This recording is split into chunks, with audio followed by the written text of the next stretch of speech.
BPL শুরুতেই বড় রানের 3টি ম্যাচ ক্রিকেট ভক্তদের মাঝে স্বস্তি এনেছে।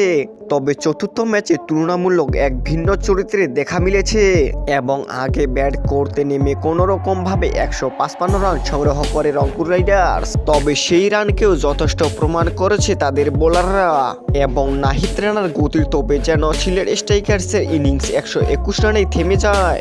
এর ফলে 34 রানে জিতেছে রংপুর রাইডার্স। বিস্তারিত থাকছে ভিডিওর বাকি অংশে।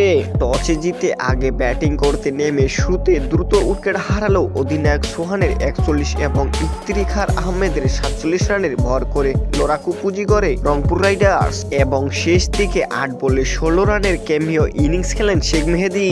নির্ধারিত 20 ওভারে 6 উইকেট হারিয়ে রংপুরের সংগ্রহ দাঁড়ায় 155 রান। তবে মাঝারি এই লক্ষ্য তারায় সিলেটও ব্যাটিংয়ে এসে ভালো শুরু পায়নি। ব্যাটাররা যেন আসা যাওয়ার মিছিলে মেতে উঠেছিল। এর ফলে নির্ধারিত 20 ওভারে 9 উইকেট হারিয়ে 21 রান তুলেছিলেন এবং রংপুরের হয়ে সর্বোচ্চ 4টি উইকেট নিয়েছেন নাহিদ রানা।